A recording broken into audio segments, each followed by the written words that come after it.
Under our general subject this evening, we must pause for a moment and consider a few phases of social anthropology. We are thinking in terms of the adjustment of the individual to the society of his time and his integration on a social level. Perhaps we should try to investigate a little more closely the basic relationship between a person and his society. By society today, we mean essentially a culture level or a culture pattern, a situation which constitutes an immediate environment to the person throughout the years of his life, and which certainly does bear an important part in the formation of his character. Social anthropologists have approached this problem in several ways. First, to determine the duty of the person to his culture, and to answer the pressing problem, what do we gain by adjustment? What are we integrating the individual into? What is the essential value of his being adjusted to a situation or a condition which in many ways he basically resents, and into a social structure which in many respects does not satisfy his cultural instincts? Our anthropologists point out that there are at least three major ways of looking at the relationship of society to the individual. The first concept is that society, or the social growth of mankind, is a gradual evolutionary development taking place in various areas and developing independently. In other words, we can now speak of Chinese culture, or Greek or Latin culture, or Egyptian culture, or Hindu culture. These various streams, to one school, represent the moral experience and experiment of peoples growing up in areas, for the most part, comparatively isolated in the earlier periods of formative areas of their growth. To this kind of thinking, we can liken the life of a small child that, brought up within a certain kind of parental environment, may later have to go out to experience a general world situation. But its character and its nature are largely influenced by its early environmental pressures.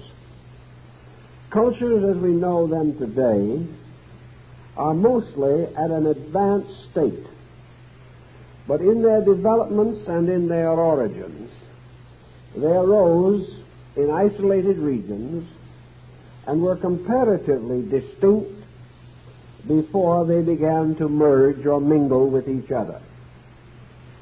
On this assumption, some groups feel that there is no essential need to assume that there is a basic or inevitable culture, that there is no reason to assume that culture is one process unfolding through countless races and almost unimaginable eras of time.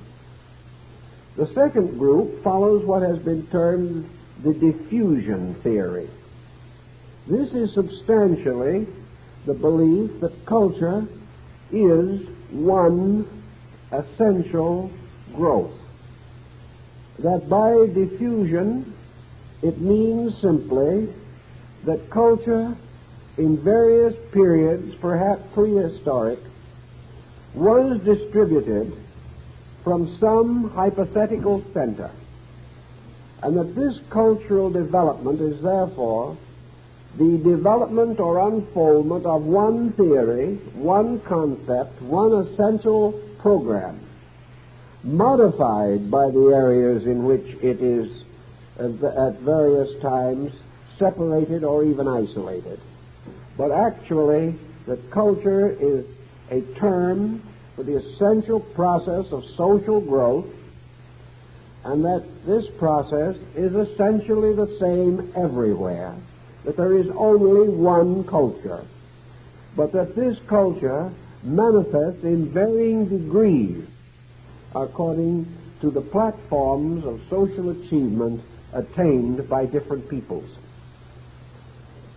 There is now a third point of view, which is largely psychological, but which is also shared among several groups of scientists in different areas, and this is that culture is essentially a production of man's own personal consciousness, that culture is merely a moving into manifestation of the person himself, that culture is therefore mysteriously and continuously contemporary, and the apparent descent of it by an evolutionary formula is merely due to that peculiar relationship which causes human beings to proceed from one area or level of thinking or feeling to another.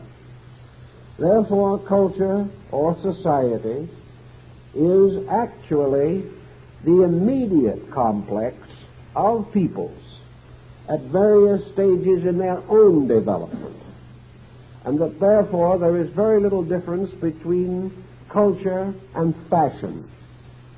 That fashions are tremendous forces moving through human consciousness of short duration and not essentially to be regarded as reasonable, other than perhaps as some form of psychic symbolism.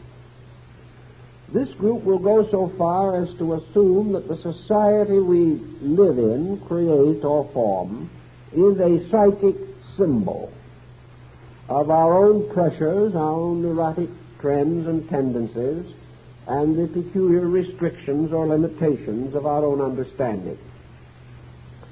I think we should consider all three of these because the modern thinker, confronted with several evils, always chooses all of them in order that he may perhaps confound his own mind, but also lest he leave out something which he may later need. These processes, like so many other basic issues of human life, still defy a clear and certain analysis.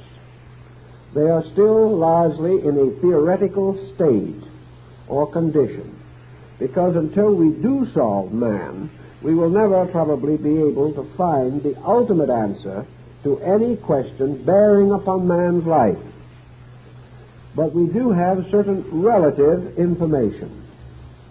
On the theory that we first stated of the independent rise of cultures, we do understand how cultures in actual racial or religious groups may remain comparatively separate, and that as long as the people do not mingle with their neighbors or the stranger beyond their gates, that they have a comparatively homogeneous culture. Therefore, that their culture patterns are simpler, their cultural directives are more clear, their cultural purposes are more immediately understood by each member of the group. If, however, a number of different cultures meet within an area or a location and produce what we might term a heterogeneous culture, then we have conflict between the essential patterns by which individuals attempt to create a social life. The heterogeneous culture is perhaps as well illustrated in our own country as anywhere else in the world. We have very few roots in the ancient traditional forms, yet we have gathered here peoples from many different cultural patterns. These peoples have to a measure perpetuated their own cultures among strangers as well as their own. And today we have what someone has tried to distinguish as an American culture. Just exactly what this is, we are not sure. But it seems to mean the American way of life, the American way of doing things. It is a way which seemingly is quite different from that of other peoples. But the question arises as to whether or not it is a chemical compound formed from other cultures which have contributed their various degrees of influence to our way of life. There seems to be some evidence for this in our attitudes toward cultural artifacts, or to the things which cultures produce. Our home furnishings, our architecture, even the clothing that we wear, all these show distinct influences of compound cultures.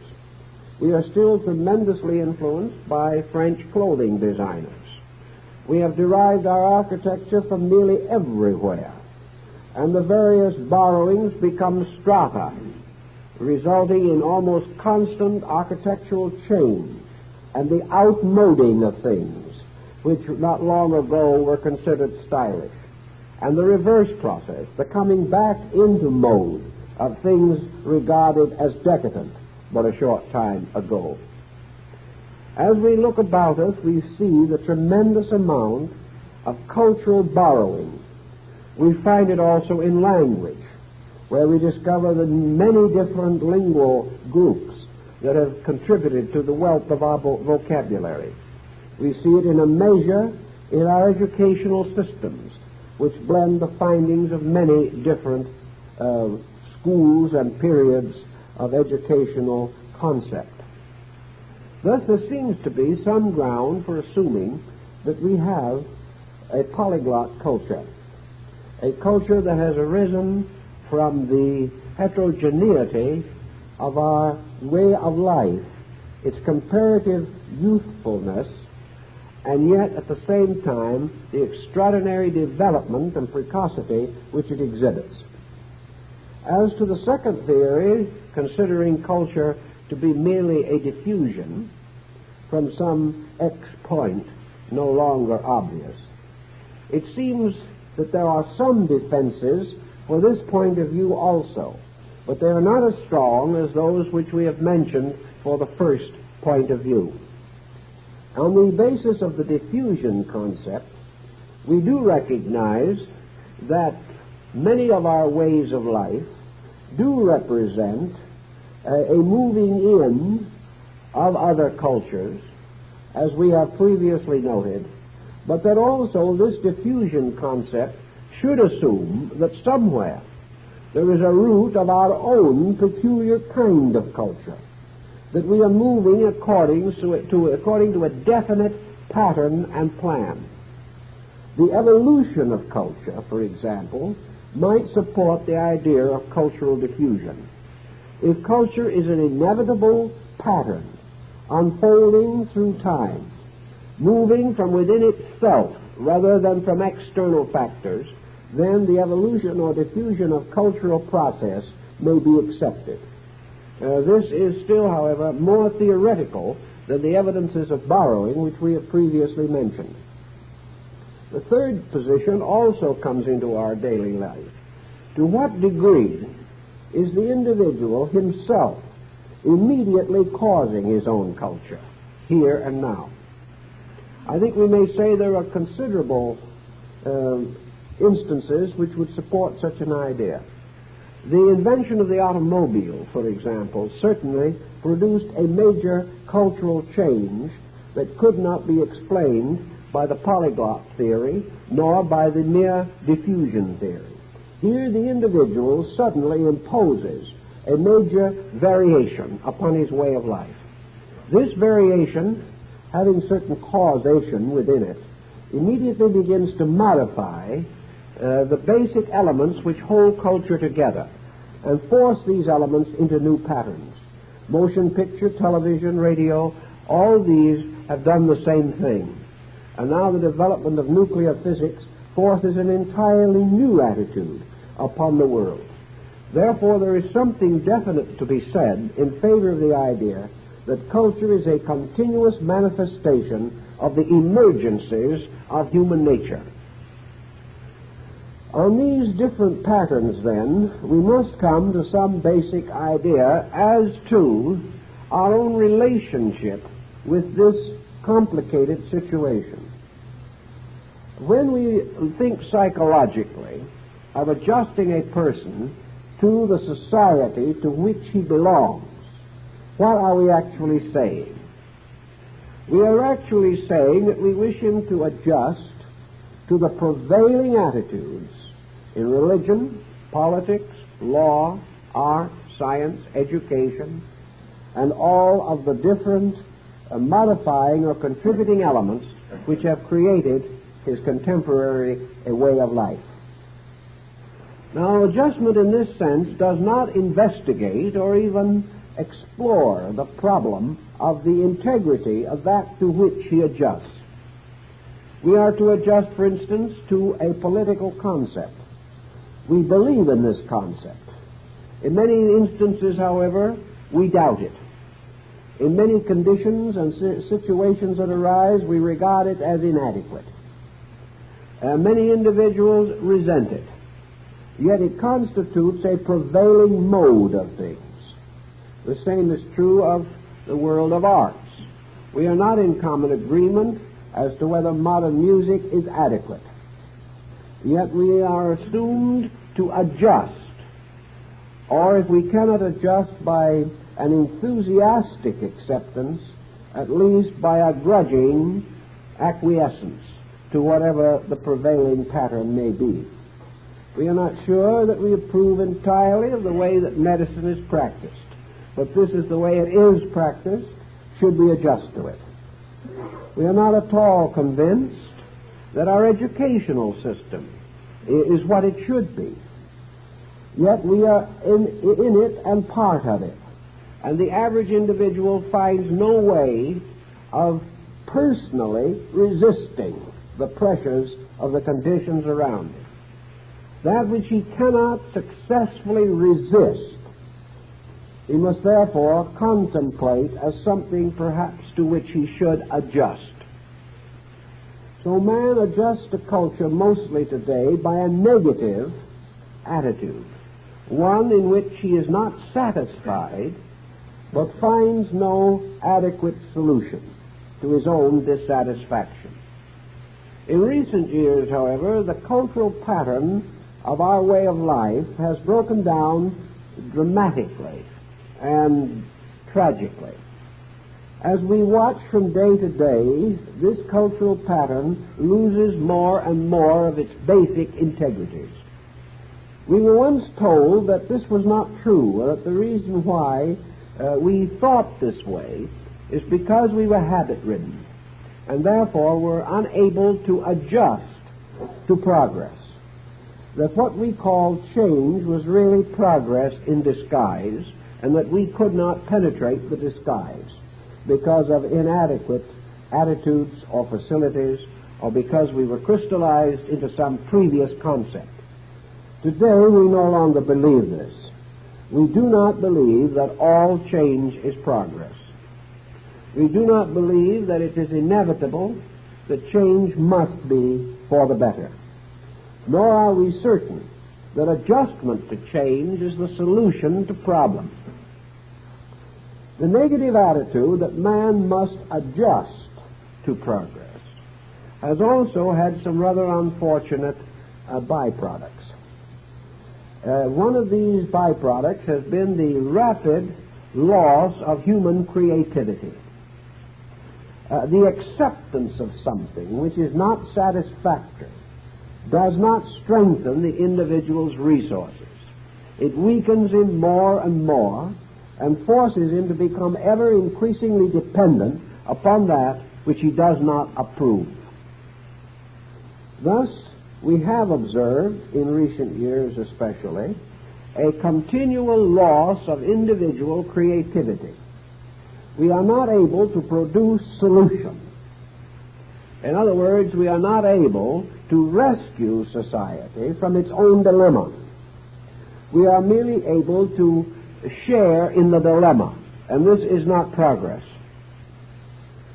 Psychologists take the attitude, and many of them, rather practically minded persons, probably have a certain immediate fact to support their opinion, namely that what cannot be cured must be endured, and that therefore adjustment to the situation enables one to endure that situation with less strain, wear, and tear upon his own psychic integration.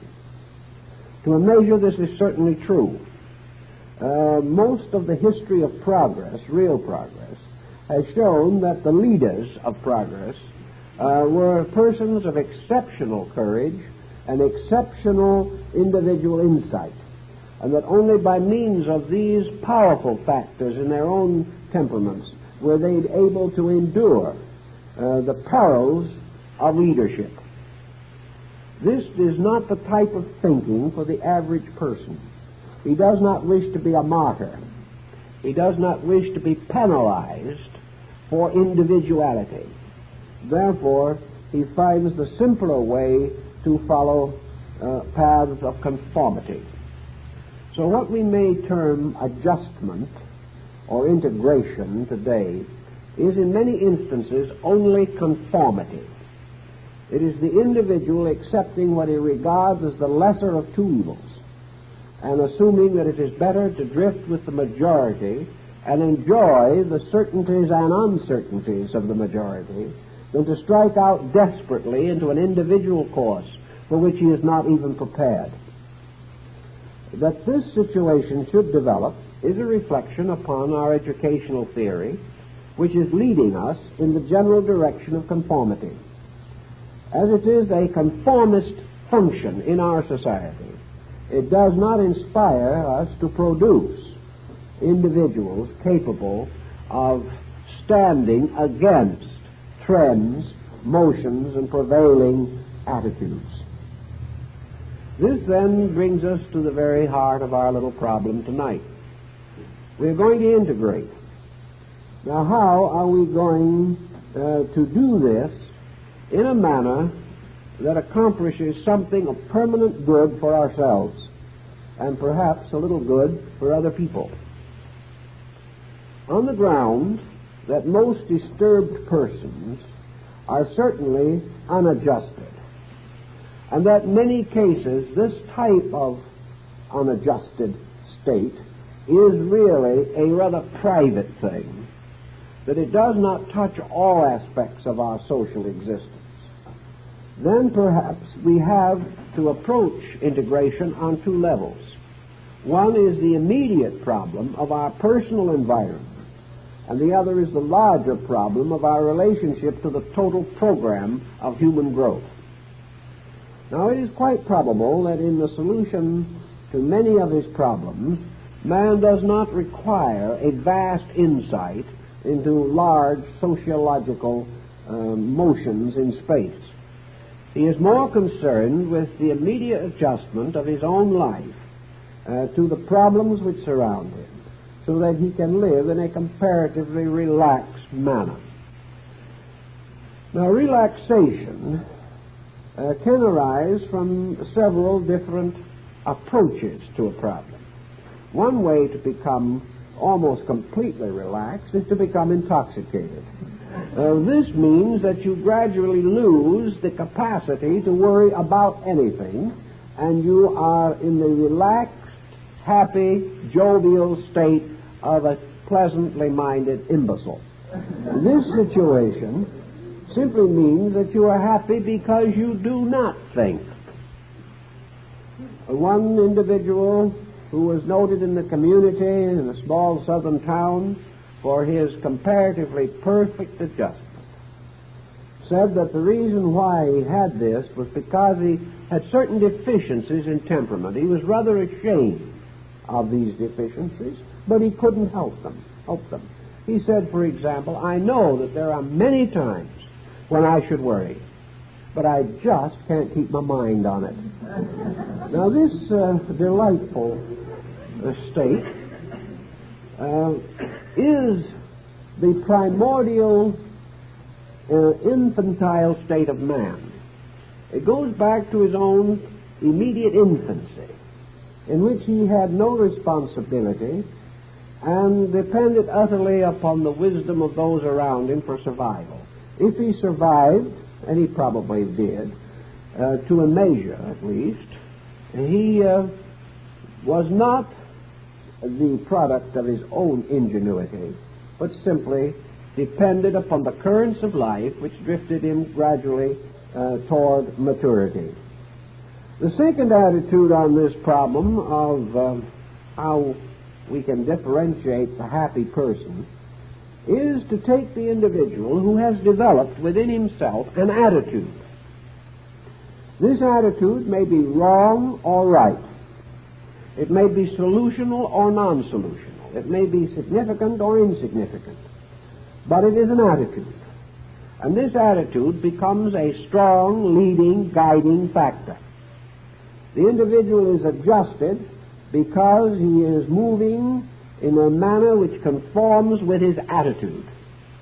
He has decided how he was going to live. Happiness is his ability to live that way. Unhappiness, interference in this program or project. Thus, we do have a considerable number of persons who seemingly are able to go through life with a minimum of psychic stress or tension simply because they have an attitude. This attitude is so dominant that it blots out all evidence contrary to itself, or it is so completely absorbing that it does not permit the mind to wander into any area of uncertainty. One way, of course, to keep an attitude of this kind in a state of constant efficiency, so that it's really present at all times to support us, is to remain ignorant. By so doing, we never learn anything contrary to the attitude. We do not know how other people think, therefore we do not care. Further than this, what they think does not mean enough to us to cause us to question our own conduct in any particular. This person is nicely adjusted. He is adjusted in the sense that psychic stress will not be his outdoing in any immediate problem. Now, the third attitude which can result in adjustment is a more or less strong devotional life. The devotional life is a life clinging to certain invisible truths, principles or realities affirmed to be more important than society. This individual finds the fullest expression of his life in the continuing service of these principles. Now, he does not exactly parallel the person who simply limits himself by his ignorance. This person may be a comparatively advanced scholar. He may be thoroughly acquainted with the great principles of religion and philosophy. He may have devoted his life to the search for values which are real and enduring. And as he has accumulated this mass of related data, he has gradually elevated his spiritual convictions to a condition or level in which they are beyond all social significance. Society becomes comparatively unimportant. He lives in a world in which he believes that the principles that he holds sacred are universal principles, and that if society conforms or does not conform, this is not a primary concern of his. He is not seeking status. He is not seeking to be recognized as a conformist. Rather, he finds his security, his strength, and his integration in the fact that he believes that the code which he follows is superior to any social code that can be set up by man. This may lead him to a series of decisions, some of which may be actually antisocial. But he does not care, because he does not regard society as in any way exercising a dominant influence over his life.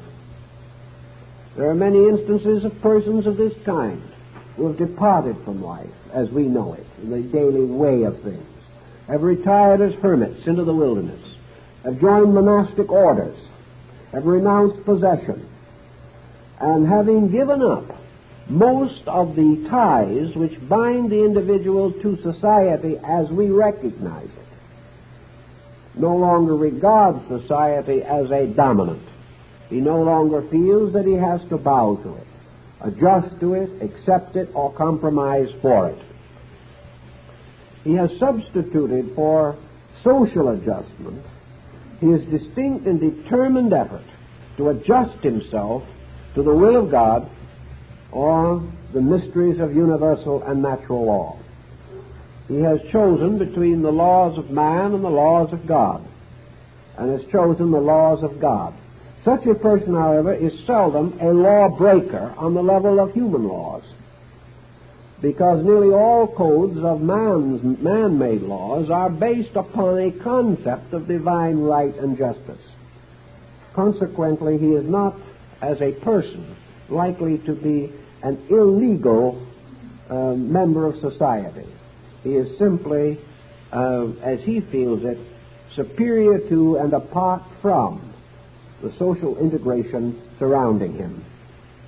Now, another person who has his part to play in this situation also is the person who believes very sincerely and definitely that the social pattern represents a standard or a challenge to which he must adjust. He regards, for example, the social pattern in this sense, and we have a number of persons of this type. Suppose we have a person who says to himself, the social pattern is a discipline.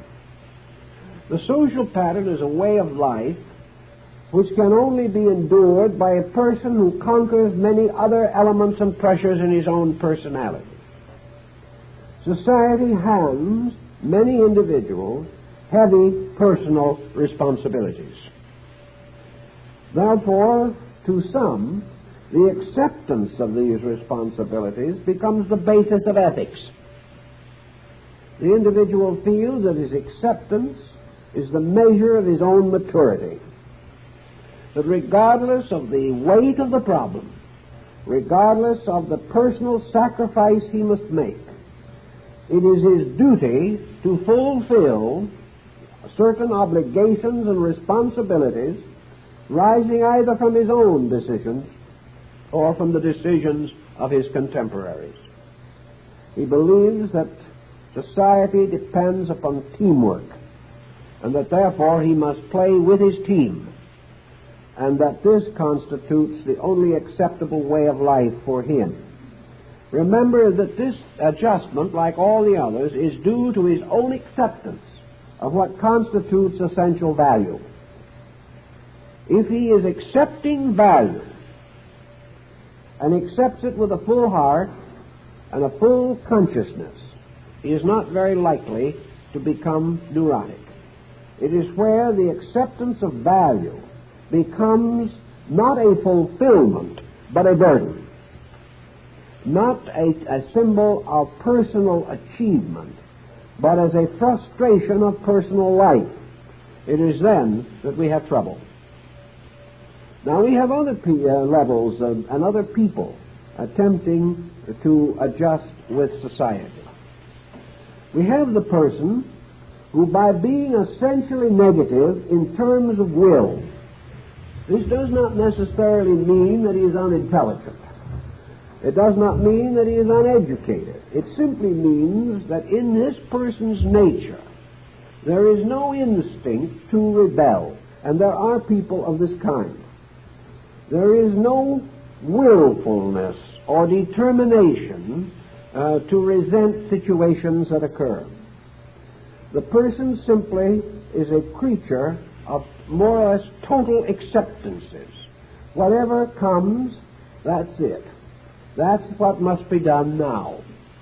The life, therefore, lived in a state of almost complete relaxation to the fact of things, escapes a good many of the tensions and pressures of the rebellious type of mind.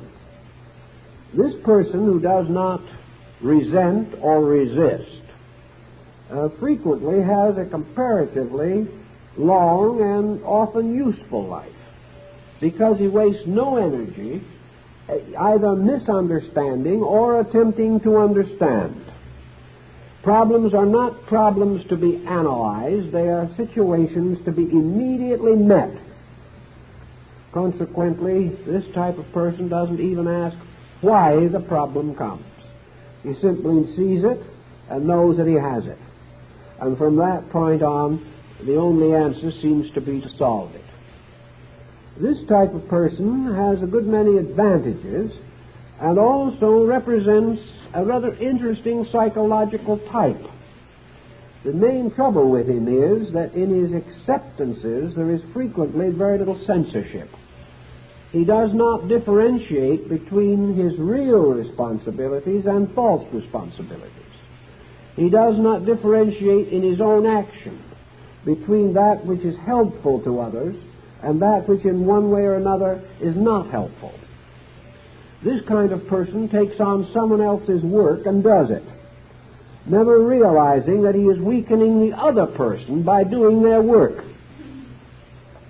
This has led to a concept which has arisen which questions the virtue of patience as to whether it is wise or good in long-range terms of adjustment for the individual to accept without discrimination, without the willingness to try to determine that which is his job and that which is not his job. This, of course, fringes into a number of minor divisions which in one way or another are assuming jobs that are not theirs, sometimes in a simple effort to help, sometimes merely to exercise the pressure for leadership and domination, which often comes when we over-influence the lives of other people. Now, this list of possible relationships to society can be considerably extended, but it probably will not be useful to go very much further in this direction, other than to point out that there are many ways in which the individual can react and does react to things happening around him in terms of social integration or adjustment. Psychologically, the question then seems to clarify itself that we have a person under tension. Now, tension represents in some way an inharmonious adjustment with something. Our first thought is that it is an inharmonious adjustment with someone else. We now begin to realize that it can also be an inharmonious adjustment with ourselves. An individual can be tense all by himself on a desert island. He can be tense trying to live with himself. But this type of symbolism does not particularly intrigue us, and we immediately turn to try to place our tensions on someone else's doorstep. We want someone else to be responsible. But if we have tension, there is something obviously wrong. Now, we can take a person who, we will say, becomes almost adequately adjusted to the society of his time. Let us say that we resolve to play the game just as everyone else does. That we're going to be a shining example of sheer normalcy. Normalcy being nothing more or less than a series of compromises of some kind. As has been pointed out before, the normal person really means the average person. Normalcy is average. To be like everyone else is to be average, or to be like a majority is to be average. But this does not mean that the majority is normal. But assuming that we are going to be like other people, is this going to end our tension? Are we going to then be a shining example of perfect adjustment? Well, let's take a case in point. Our neighbors, our friends, our relatives, everybody we know, everyone we admire, has moved out to the north end of the valley and has bought themselves a miniature rancho, about 150 feet square, which was sold to them as an estate. They are now 25 or 30 miles from their job, but they are just adjusted. They are like everybody else. So now they fight twice a day on the freeway and become nervous wrecks. Now they are like average. They are average. They're doing what 700,000 or 800,000 other people have done in Los Angeles area. Some have been so ambitious that they commute from San Diego. And I suppose in time they will be commuting from Denver and Canada. If this becomes the way that most people do it, and you do it, you're average. But what else are you? Exactly. Furthermore, you will be going back to the psychologist almost immediately, because you cannot live with yourself or anyone else. After you reach the point where you begin to talk to yourself in the car, addressing your remarks, of course, to the driver in front who can't hear you, there may be some doubt as to your integration. But this is average. There are many other equally peculiar things that average people do. And if we do them, we shall be average and equally peculiar. Now, some of these things do not mean much. We can be a little foolish and probably survive. But if we simply conform, does this mean that we are going to be healthy? I've been reading some statistics lately that look a little bit astonishing. We've been talking so much about various degrees of tension and so forth among the American people, and I've often reported what I had heard, namely that nearly 50% of our people are known to be, to some degree, neurotic. The latest figure is that there are only 15% of our people who are not.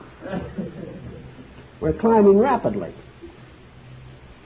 Now, if the 85% of our people are now neurotic, to what is the individual going to adjust in order to be normal? Is he going to adjust to the average, which will mean that he must be neurotic? Or is he going to stand with that 15% that may fade away while he stands with them? What is the answer as to how he shall estimate his own, we'll say, adequate adjustment? It becomes more and more evident that he cannot adjust with prevailing policy and survive. He cannot adjust with the trends that are now dominating public thinking, because these trends are not essentially sound. The persons who are now thinking that way are miserable and are rapidly passing from a misery to a malady. And those who attempt to follow in their footsteps will do the same. We are fad-ridden. We are loaded with false values and false valuations. We have completely lost the sense of value and are really competing ourselves into an early grave. Can we adjust with this? I doubt very much if we can. It's in the same problem as with a family. How is a person going to adjust his own life to an impossible relative? The relative has no intentions of adjusting to anything. The relative will not go and seek help or be willing to admit they need counseling The relative is going to continue to do exactly as they please. So we go to counsel. We try everything we can do to figure some way to adjust ourselves to this mysterious malady in our family. How long and how much adjustment is necessary to enable an average person to live with an impossible one? That is the question. Now, how are we going to work out this adjustment, assuming that we will not get a 50-50 situation? Well, we have several ways of looking at it. Some say we should live with it. Some say we should live above it. Some say we should live around it. And others say we should walk out. Now, all of these have their advantages and their disadvantages. But in the ordinary sense of the word, the person who must accommodate his own way of life to a situation that is itself basically unfair, this person must suffer in some way, regardless of the nobility of his mind or his generosity or his patience or his effort at understanding. Nobody can enjoy and relax in the continual presence of injustice. This is a social situation. It doesn't make any difference whether this injustice is a member of our own family or an unjust law among nations. To adjust to injustice can only be accomplished by some form of tremendous personal sacrifice. It may mean that the person has recourse to practically every resource that he possesses. He may take refuge in his religion. As one said not long ago, quietly winning the martyr's crown. You're going to have some jewels in it when they get somewhere else. But polishing a future crown does not necessarily make the present life endurable, nor reasonable. The individual who is moved by a certain faith to accept the injustices of others without complaint will also become neurotic whether they admit it or not. And in this situation there will be more trouble. Also, the situation never being really cured because one person gives and the other person takes will perhaps result in serious trouble for children, will destroy many of the values of life, and interfere with the individual growth of everyone concerned. Something's wrong. How do we adjust to it? What are the standards by which we are going to try to make ourselves an acceptable member of our society? Certain common ordinary adjustments we can all make without too much trouble. But as these adjustments become more complicated and deeper and more meaningful, we have to pause and consider, because we cannot live with a situation that insults our intelligence or, in one way or another, offends our integrity. These things we just can't do satisfactorily over a long period of time. So the next question arises, how is the person going to meet what might well be termed some form of integration, or achieve it, which does not insult his intelligence or offend his conscience or demand some unreasonable compromise of his principles? The answer seems to be to all of this that psychology of integration has mostly to do with the relation of the person to himself. Now, psychology isn't willing to admit this entirely, but is beginning to move pretty definitely in the direction of recognizing that there has to be some way, some universal ethics, by means of which an individual is not required by circumstances to offend his own conscience.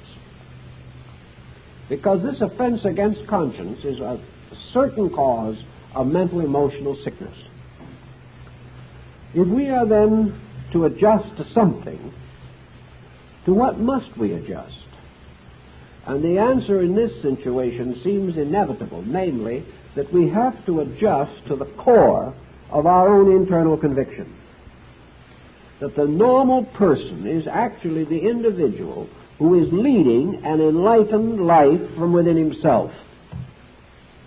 That this is normal, as by way of almost a facetious remark, we must say the individual must be normal if he is the only one left.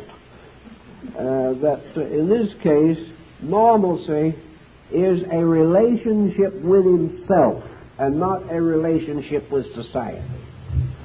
Normalcy and integration are therefore the individual moving as a coordinated unit in which all the parts of himself are working together. In order, therefore, to be normal, by this meaning able to be moved from within self adequately, the answer must be that the self must become an adequate leader. And here's where our big problem is today. We are trying to adjust people to themselves and each other without taking into consideration the fact that somewhere inside of these adjusting beings there has to be an adequate personal integrity. And this integrity has to arise from an inward comprehension of values.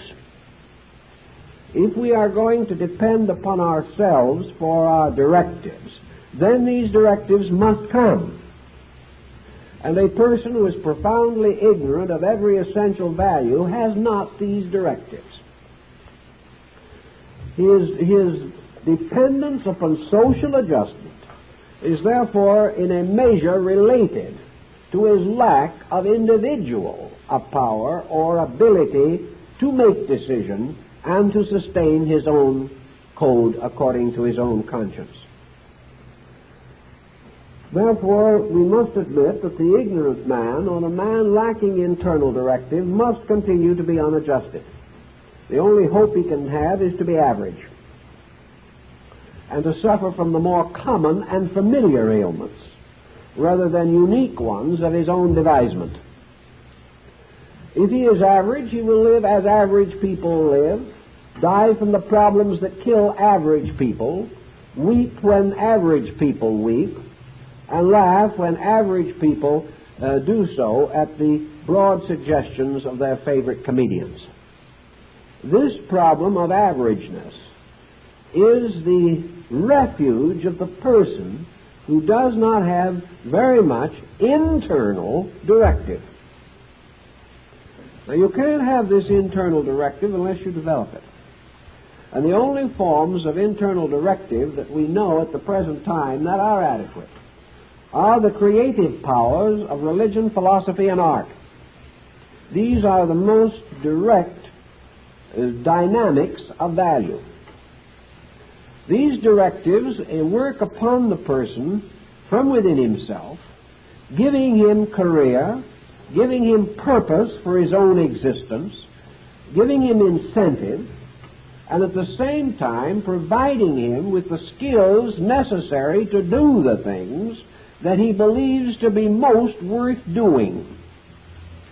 Also, as his concepts of what are worthwhile things develop, he becomes more and more willing to voluntarily sacrifice the unimportant to the important, the insignificant to the significant. He therefore determines for himself what he will give up in order to attain something else. And because he arrives at the decision of adjustment in this way himself, he is without conflict. Thus, the answer to integration means that there is only one level upon which people can actually constructively unite, and that is on the level of their own fullest experience of maturity. We may say that the bodies of creatures may come into proximity, but that only unities of consciousness can result in a powerful identity, or we might say an integration. The only thing that can integrate us are the noblest sentiments and thoughts of our lives, for in these we do come nearer and nearer together. When we talk to two persons, both of whom have led devoted and dedicated lives seeking to advance the public good, when we talk to two such persons, we find that they have much in common, that they understand each other because they have experienced the same incentives and the same psychic directives. But when we talk to very selfish people, or persons without these creative pressures within themselves, there is very little understanding, because those who are without internal light are entirely intolerant of each other. Consequently, if we want to integrate, we must unite upon the highest patterns which we are capable of devising. We must unite in creativity and in construction, not in the indifferent policies of compromise which can never lead to any strong bond of enduring sympathy or understanding. Then let us summarize this phase of our problem something in this way, that for the individual who wishes to survive the pressures of his times, integration is the union within himself of the various elements of his own life and purpose, and the dedication of this unity of achievement to the fulfillment of some reasonable and proper end. This person, then, does not have to be adjusted, because he is an individual. On the other hand, he is not antisocial.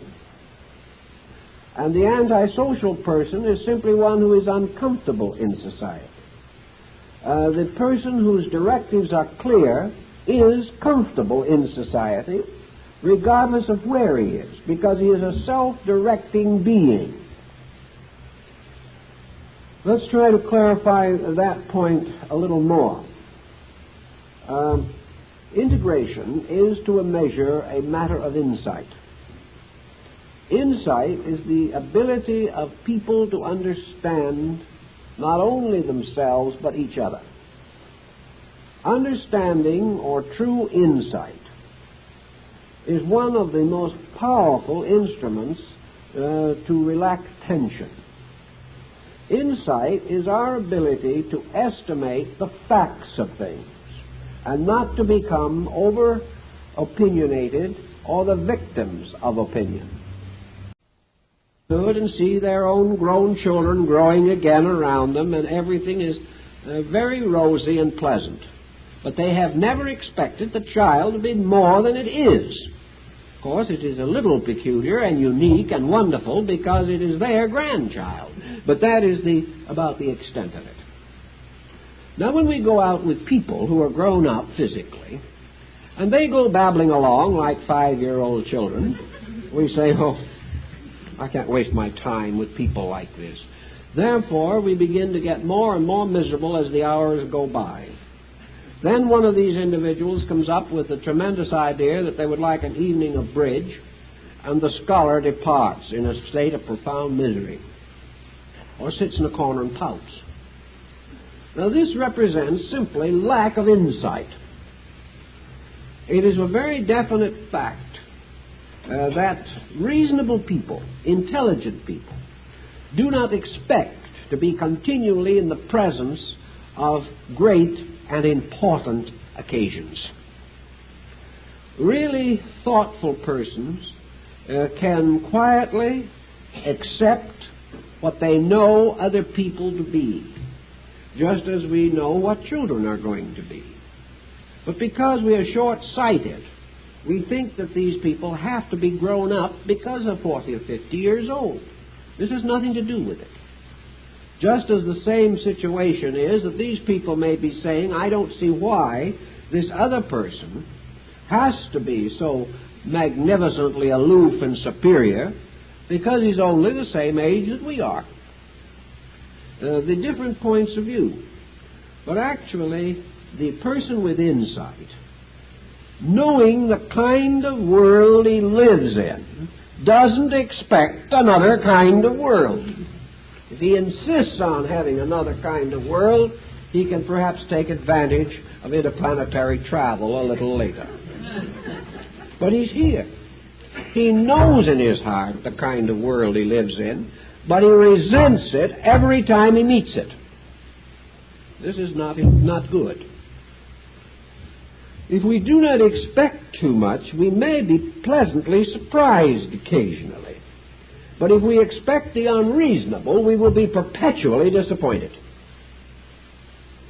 Therefore, there are wonderful privileges in this life. Simply to relax, to enjoy a situation without feeling that every occasion in life must have monumental significance. Perhaps what we need most is a good sleep, and perhaps we can get that socially. I have a friend who was a genius at sleeping with his eyes wide open, and he had a most intelligent expression on his face. This was sheer genius.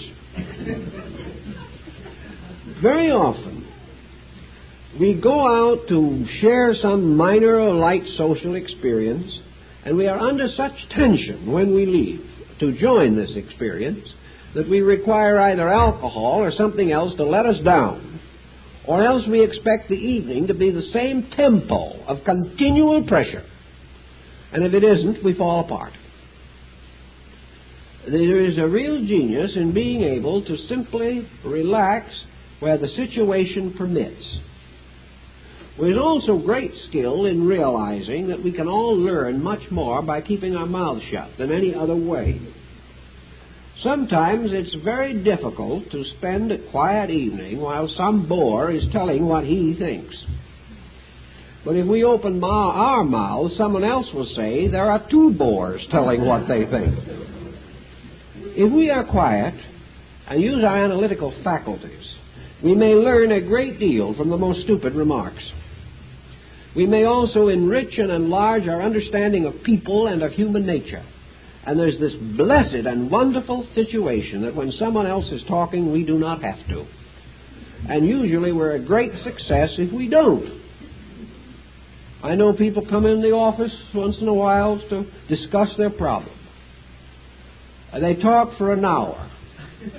Never a chance do I get to put a single word in. At the end of the hour, they jump up, pump my hand enthusiastically, and said, "You'll never know how much you've helped me."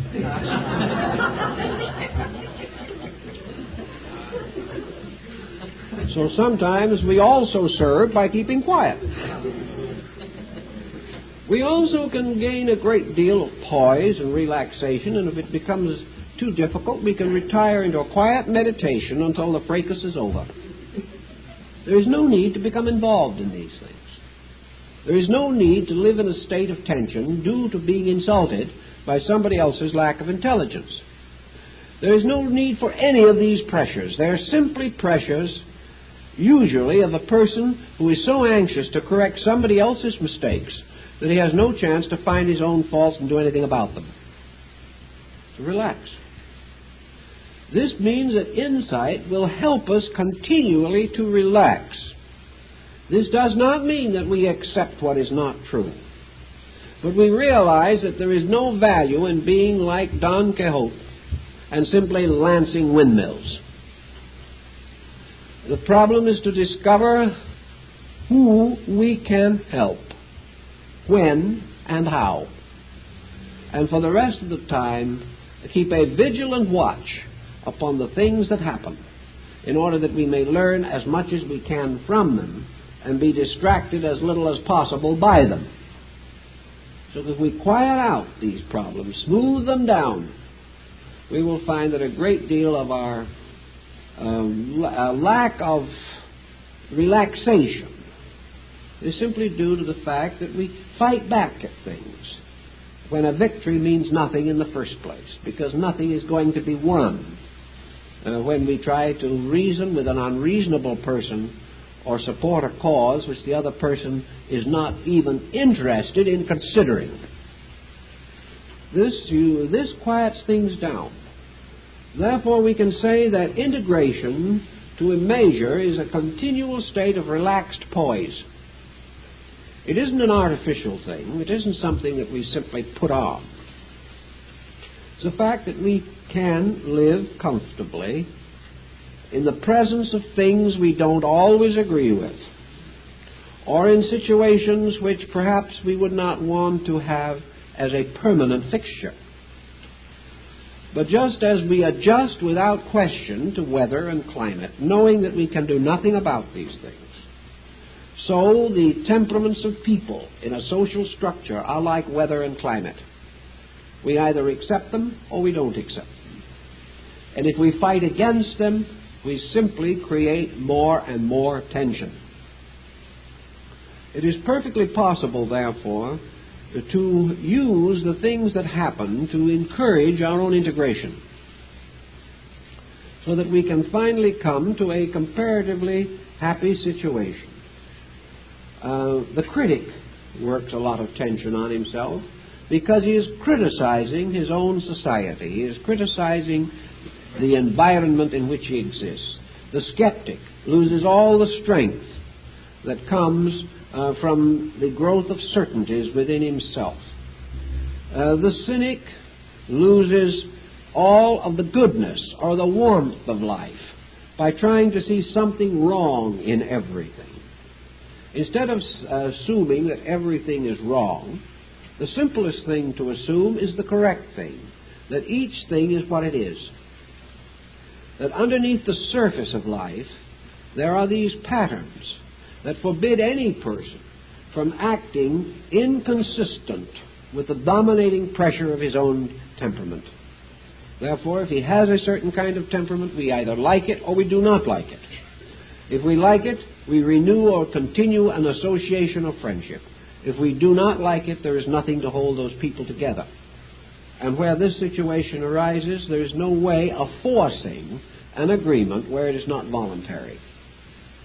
So little by little, facts take away the sting of things. Because there is no reason why facts should ever offend us. The only reason that a fact can offend us is the fact that we are not strong enough to stand the fact. We should never be hurt by truth. We should never be hurt by realities. If we are hurt by realities, then we are not big enough to accept them. The realities are not wrong, but we have a wrong attitude toward them. So whatever is, that must be as it is, and we must associate with it in as easy and pleasant and relaxed a manner as possible. Now, it usually happens that any person who has any real consciousness of his own nature, wandering around through society, develops opportunities in which he can be helpful. This is a more or less satisfying state of affairs. We are usually more self-forgetting, which is very important, when we have our minds upon trying to do some good to someone or something. So as we go along, there are opportunities in which we can use what we know, where we are actually sought out and asked for our assistance and our judgment. This is especially true if we are living rather well. If our own achievements show that we have attained a certain measure of integration, other people certainly want to know how we do it. Thus we develop outlets, constructive ways of sharing information. But it's very hard to get interested in the advice given by a person who is making a miserable failure out of his own life. Thus, if we are not sought after for the advice that we believe we could give, then there may be some inconsistency in our temperaments that needs working over. It certainly would be worth a second look on general principles. it's usually there. Now, the development then of usefulness, of value to other people, gets our minds off of what's wrong with them in a negative sense and into the channel of what we can do to help them. This is very often a constructive and valuable approach to society. Also, in general, we would like to advance society in some way. Almost every thoughtful person has seen things that need changing. And if the dedication is strong enough and the consecration is deep enough, probably something can be changed for the better. But here, of course, we restrict human achievement to a comparatively small group of dynamic people who seemingly are able to cause change. The majority just can't stay with it long enough. They get tired, they get bored, they get disillusioned, and they get psychotic. So continuity is necessary for the achievement of a lasting good. The person must stay with it. He must plan it, he must build his own character to sustain it, and he must gradually gain knowledge of that which is necessary for the end which he seeks to attain. Lack of integration frequently arises, therefore, from lack of knowledge in some department of life. The person is not adequate. He's not a success in business, or just is barely getting by. He has very little security arising from his inner sense of knowing exactly what he is doing. Uncertainty and fear and this type of thing also will prevent integration, will prevent the person mingling with and meeting with other people on a proper basis. I've observed that many people are more interesting than you suspect. That's another problem of integration, in my estimation, is that we are often over-hasty in deciding whether or not we wish to achieve any kind of balanced relationship with another person. One of the things that makes integration move is that it is interesting. Interesting things bring people together. Boresome things separate them. Interesting people draw people. Bores do not. The person whose life is interesting, therefore, is sought out and becomes a positive center. It isn't necessary for this person to continually flow in the direction of others. They flow toward him because of the interesting things that he is doing or the interesting ways in which he does them. If you have any interest in life, you will find that it will draw people. It will also give you outlets which are not neurotic. Many persons have a great loneliness and isolation due to the lack of essentially valuable companionship. And a lot of bad adjustment is just lack of friends, lack of people who take a little interest in us so that we can take a little interest in them. I know that a number of persons who have discussed this problem, some rather interesting people, have pointed out that so many individuals are just as afraid as we are to open an unfamiliar subject. They're afraid if they start talking about something that's just a little unusual, that you will be offended, or that you will regard them as foolish, or compare them to the gentle imbecile we mentioned earlier. Therefore, they keep their whole life and their attitudes and their words and their thoughts on such a commonplace level because they feel that this is the only way to make sure that no one dislikes them. It ends up by no one liking them either, because nobody really rejoices in dullness perhaps except the dull person. He seems to have a wonderful time, but other people do not enjoy it. Therefore, there are ways in which very often you can open a situation. If, for instance, in your home or wherever you happen to run across a situation, you either have something of symbolic significance by which another person can know how to reach you. It can often make a tremendous bridge between people who have otherwise so little to form an opening wedge of contact.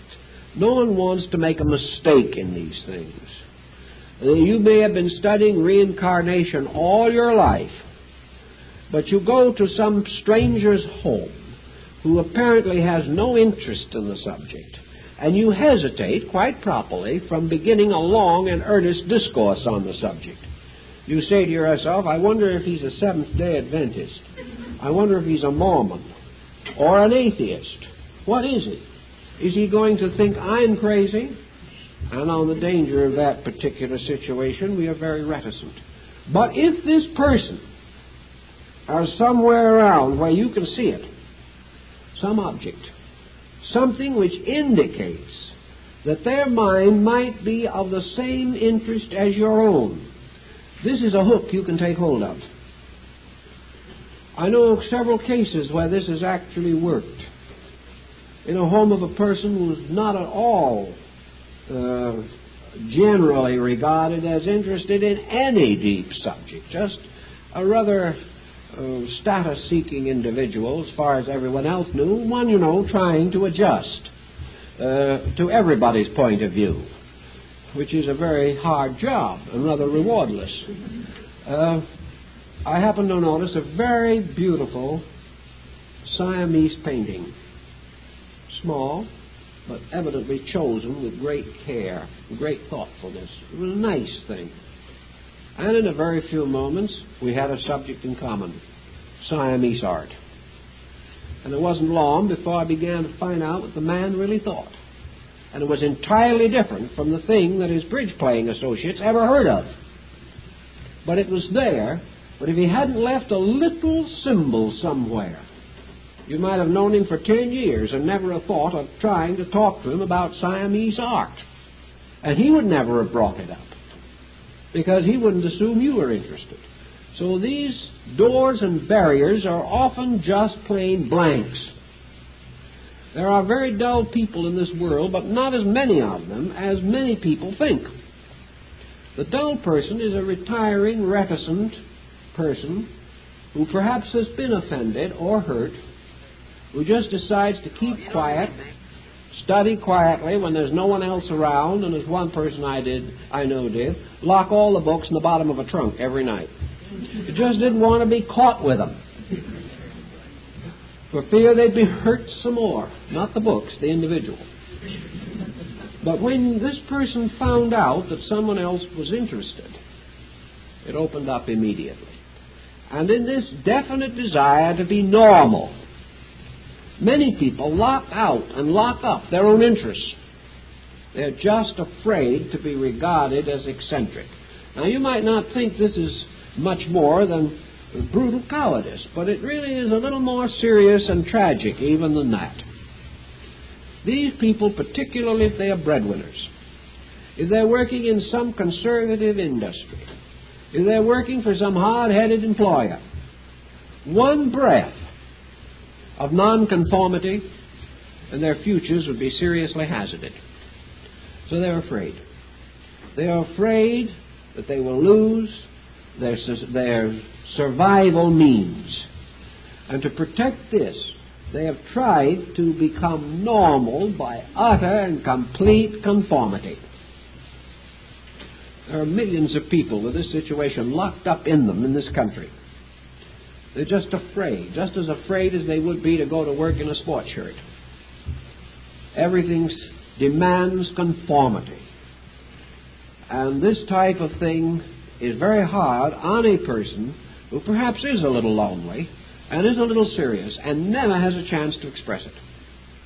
So it's interesting sometimes in trying to change perhaps your belief about how foolish most people are, to watch for symbols of some interest, and also to make sure that somewhere in your way of life there are a few symbols that other people can sense or see or discover, and which will open them up or will make them suspect that you will not ridicule their thinking. On this pattern, you'll be surprised at how many doors open and how much more valuable our friends suddenly become. There are actual cases in which people have been students of philosophy for half a lifetime, and most of the members of their own family never knew it. They have done everything so secretly to avoid criticism, because perhaps the marriage partner was opposed, that there was no real sympathy in these lives, and this person struggling on to try to be a better person, try to do something worthwhile, was just simply forced to labor in the darkness of the uttermost secrecy and almost conspiracy to nourish the needs of their own inner lives. If you can break through a lot of these things, you'll be surprised what you find sometimes. And of course there is a world of common sense, of just old-fashioned, good, real, practical thinking under the surface of many people's lives, but they just do not dare to express it or have no reason to do so. In attempting to integrate, therefore, take into consideration a little more thorough thought about what you're integrating with. Make sure that you really understand this world, that you are not merely playing as others play, that it's a game of masks with everybody presenting a false face, no one daring to show their own features. And if we can get through this situation, we will discover perhaps not normalcy, but we will discover that the average isn't always just what it seems to be. That there are many things in life that are far more interesting than we are even willing to admit that they are, because we finally build an attitude that nothing is worthwhile and everybody's rather foolish, and then we settle down and nurse our own disillusionments. These things do not lead to integration either. Now, how shall we tell primarily if a person is integrated? Let's assume that we have some kind of a rule by which we could say this person has adjusted themselves. Well, obviously, the first evidence of true integration is that the person is in control of his own actions and his own thoughts. The integrated person is able to relax and is therefore able to meet problem with organization rather than tension. A really integrated person has only rare interludes of tension. We cannot say that anyone can be completely without any tension. This is almost more than we can assume of a nervous system that is as subtly integrated as man's nervous system happens to be. Therefore, we must assume that once in a while we'll be impatient. Occasionally we will worry.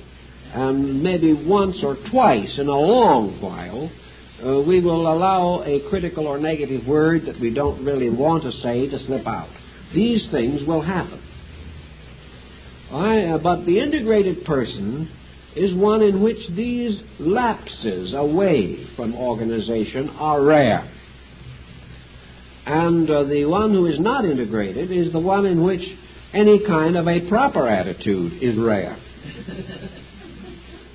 The integrated person, therefore, is not wasting energy. He is not wasting the life within him, nor is he moving against obstacles that are so obviously beyond his control and his ability that he can only pound his head against them.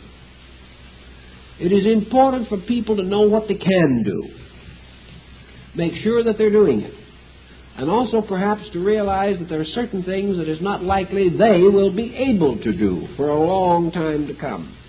And against these things, take a proper attitude and not simply rush in and force unpleasant situations where you cannot control the results.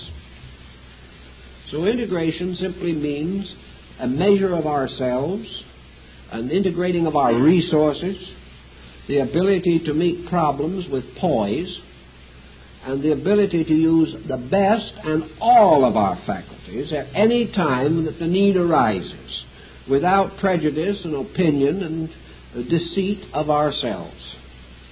It is the ability to be free from trying to confuse our own minds. Hiding behind opinion or prejudice or intolerance is simply a statement of defeat. It means that we can't solve a thing, so all we can do is hurt it.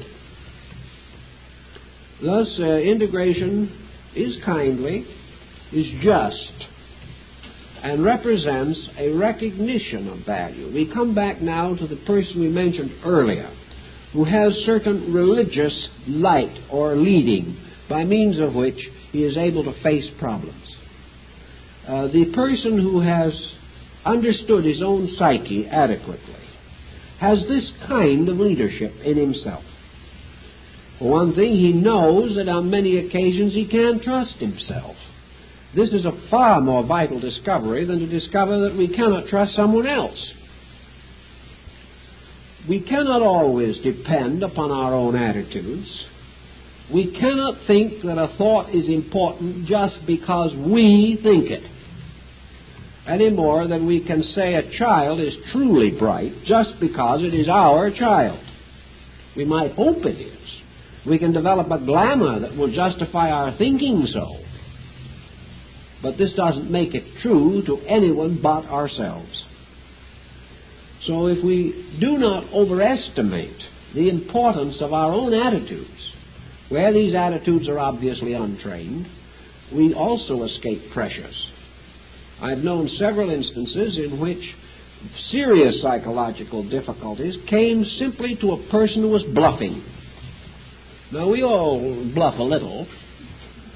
We all like to feel that we can convince other people of our abilities, whether we have them or not. And I know people who have used bluffing to exaggerate the authority of their opinions world without end. But a bluff is a dangerous thing. A bluff creates tension, because the moment we try to assume something we are not, we are thrown onto a highly defensive position. I know a man who got employment in one of our large airplane factories. Actually, he was not qualified for the job, but he bluffed. They asked him if he had certain experience in architectural engineering. He said yes. He'd never had a day of experience in it. But he was a rather clever chap. So as soon as he landed the job, he watched the people around him who were in the same job. He was part of a battery of engineers. He, in one way or another, inveigled a little information out of one or a little insight out of another. He worked it around so that for several months he was able to keep the job. And no one for a moment suspected that he had had no training. The crisis came when, after about a year's employment, they wanted to promote him in the department. Now, he'd been living day by day, expecting to be thrown out. The idea of promotion was the final blow. He couldn't stand any more of it. So he retired. He resigned the job. He was never caught. But the pressure built up. And if he had stayed even in the job another 6 months, he probably would have had a nervous breakdown. The fear, which was almost a guilt. The sensing that he was never quite adequate. The recognition that any moment someone who really knew would come along and ask him the question that he couldn't answer. That someone would check his record and find out that he was untrained. These things hung over his head like the sword of Damocles. And he was gradually going into a serious neurosis, simply trying to bluff. Now, many people, to some degree, do the same thing, perhaps not to this extent. But wherever we try to be what we are not, claim virtues we do not practice, claim knowledge we don't possess, we are constantly on the defensive. And this is another way to destroy our own psychic integration. If in the course of a reasonable amount of study we can begin to get our values straight, if we can spend a certain amount of time in contemplative exercise. Now, contemplative exercise does not mean hatha yoga. Contemplative exercise simply means the building of the abstract patterns of life, the archetypes upon which we must depend for motivation. If we enrich ourselves culturally, if we give a certain amount of serious attention to forms of knowledge which contribute to our internal peace of mind and the organizing of our psychic resources, if we gradually develop a better philosophy of life, if we turn to one or two good sources of instruction and benefit from this instruction, not because we accept everything we are told, but because we gradually reach a sense of internal adequacy. We have at least working answers. At least we have reasonable reasons for what we think and do. And these develop little by little until they become also guides to the next things that we do. If we, for instance, we can gradually put a universe of law and order together in our own consciousness, we can get rid of the ideas of miracles and of accidents and of coincidences and begin to see the dimensions of a merit system arising in space around us. If we gradually put the universe into an ethical relationship to living things, little by little we begin to mature a sense of honesty, of integrity in our own lives. So through the enrichment of our culture, through the study of great basic thoughts, through appreciation for the true creativity that has given us what is good in our world, we slowly develop a strong inner life.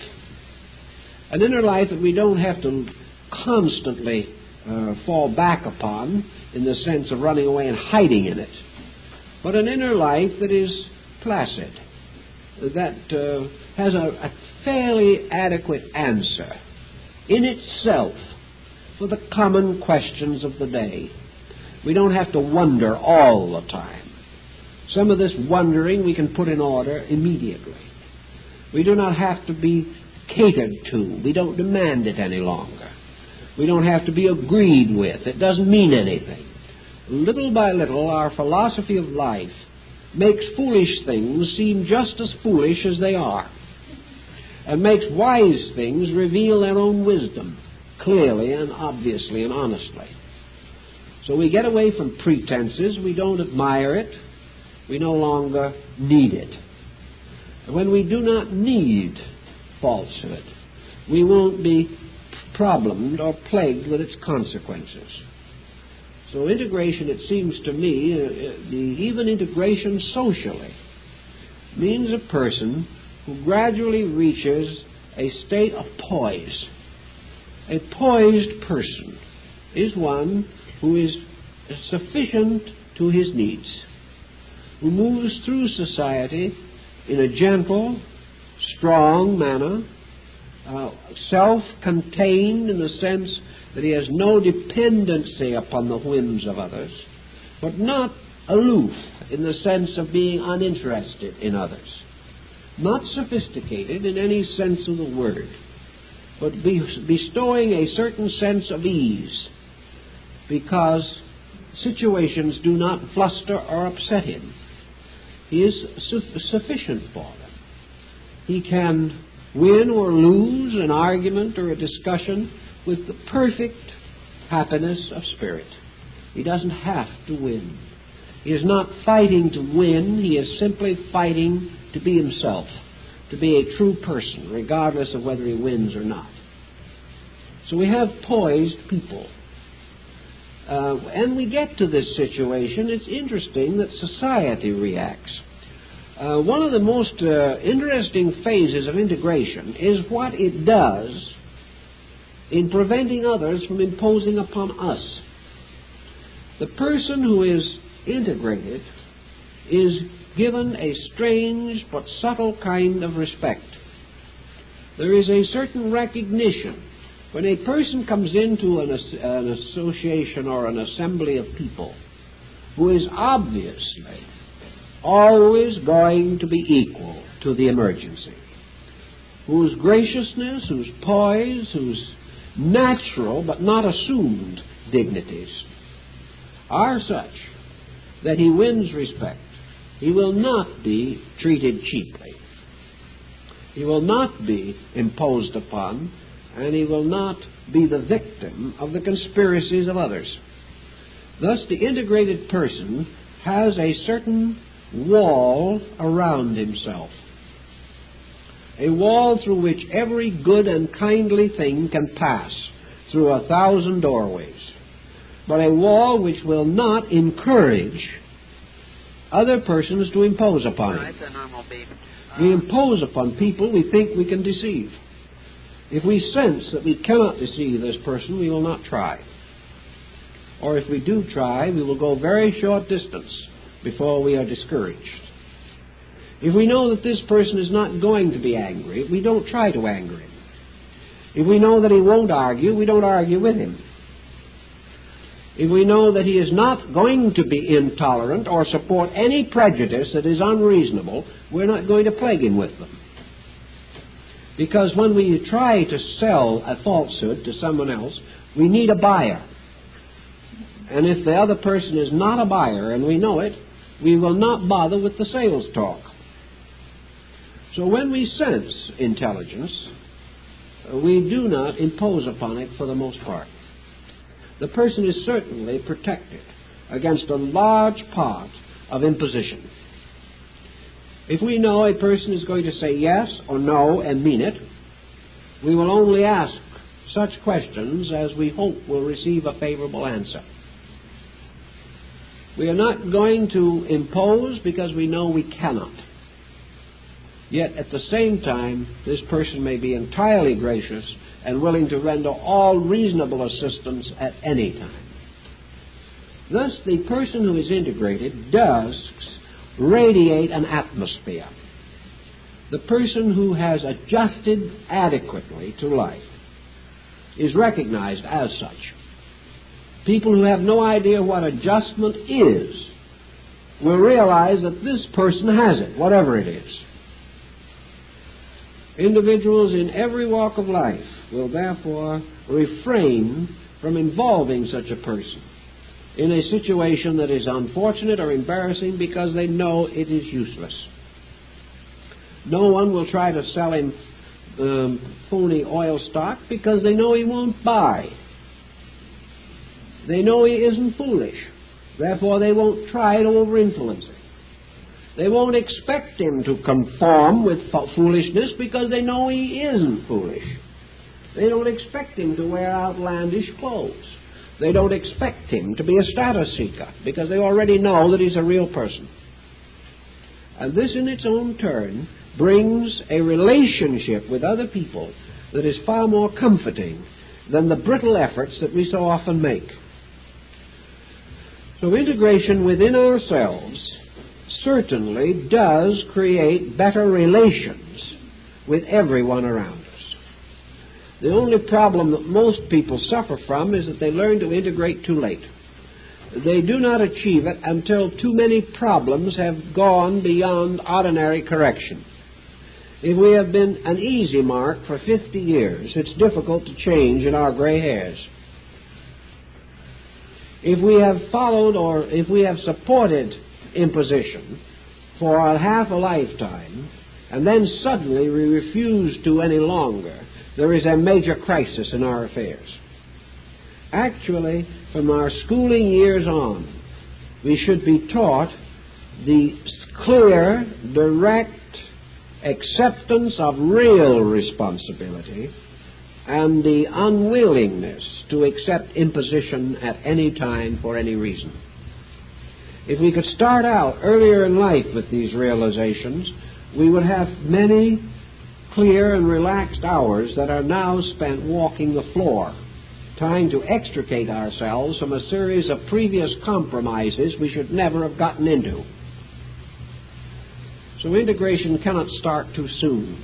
Whenever it appears, we need it. And we need it as fast as we can get it. To our way of thinking, philosophy leads as an integrating power. We think of Plato as an integrated human being. We think of Socrates as one. Socrates was not a conformist, but he was a person whose nonconformity we respect, because we know that it arose from great insight and from a tremendous unselfishness that was far more real and more wonderful than any of the little minor offenses that he may have committed in the name of common sense. We know the dignity and majesty of Plato's mind. We realize the graciousness of it. We know that we can't all be Plato's. But we do also recognize the fact that we can also strengthen or deepen a philosophy of life, that it will help us to keep this poise, to keep this rightness of things. For the moment we begin to impose our own rightness upon life, the moment we move serenely and rightly in the pattern of our own existence, we become an important constructive factor in the environment of other people. Then we are contributing to a normal world. We are giving other people who are also seeking bridges something to be considered normal. Our better conduct can also become within the pattern of someone else's adjustment to normalcy. The real normal individuals of history are those who have not just conformed, because it is not normal for man to conform only. Man is a creating being. Man is a thinking being. He is a reasoning, inventing being. Conformity is simply acceptance of defeat. On the other hand, violent nonconformity is a dangerous thing for the average person. But to outgrow conformity without violating it, to gradually rise to an individuality that becomes more significant than conformity, this can be done. And the person who has his little economic problem, trying to think it through, may also find that he can be a more interesting person, so that he is accepted now because he is a thinker, rather than the fact that he was accepted before because he agreed with someone else. People like to be agreed with, but in these days of intense competition, these same people prefer to employ someone who has ideas. And the person who has great ideas usually will survive even in an economic pressure. I was talking to a man not long ago at a very large agency dealing with creative problems, ideas in business. And he said, you know, for many years I took the attitude that I knew what was best. And when a man said to me, you're wrong, I fired him.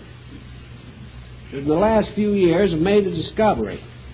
Now when a man says to me, you're wrong, I say to him, all right, prove it and I'll double your salary. But you've got to prove it. Because he said, I've found that the men who said I was right never contributed anything. I had to do all the work. All they could do was agree with me. That I've learned the importance of hiring people who dared to think for themselves. Now this means that for this man, the idea of a normal employee has changed. A few years ago, the normal employee was a yes man. Today, he is a man who is able to compromise and say, maybe. Tomorrow, he may be a man who comes straight out and says no.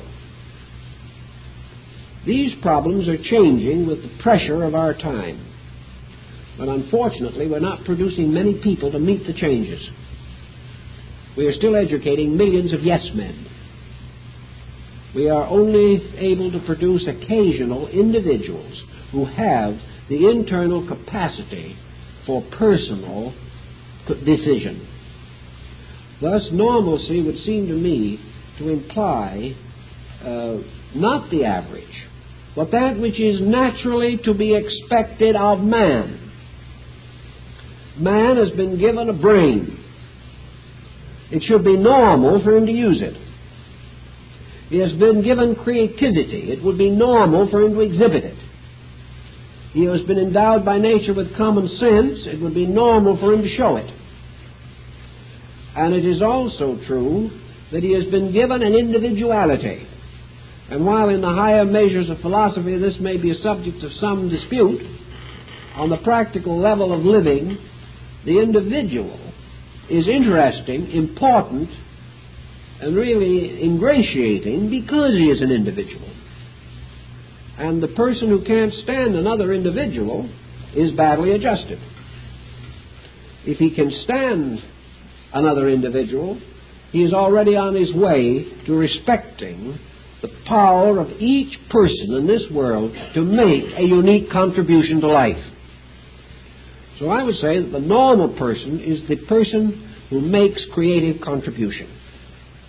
But the normal person is the one who lives as best he can, regardless of circumstances, whereas the average person lives by compromise. On this basis, I believe that social adjustment is essentially attained by a person who learns to know more about society than other people know, who understands better the pattern, the purpose, the reason underlying the social relationships of living things, and through greater understanding is able to steer a wiser course. This person, I think, is normal. And I think it is something that has happened within the last century particularly, that we have paralyzed those very initiatives by which we are normal, and have made a virtue out of agreeing with the lower two-thirds of society as far as its levels of errors are concerned, and being afraid to join that very small group that has always had to do the thinking. But for man, this is not normal. It would not be normal for a 5-year-old child to dissertate on logic. It is not normal for a 40-year-old man or woman to simply conform with everybody else. Normalcy for the adult is that it be a self-creating, self-unfolding being, a person. And with this personal power developed and matured to be a reasonable, interesting, happy, adjusted, relaxed person, able to face whatever happens in life with a reasonable degree of fortitude and acceptance, because he is wise enough to understand the reasons behind life and the laws governing human conduct. This is the person whom I think is normal. And this person not only will be able to make a social adjustment, he can adjust to society, but more than this, whether he realizes it or not, society will make a real and desperate effort to adjust with him, because society instinctively admires the person who is right and has the courage to do what he knows is right. The only persons who will not admire him are lazy people. They won't admire anything. But the normal person of this type sets an example of normalcy, which I think we desperately need in our world at this time. Well, I guess that's it.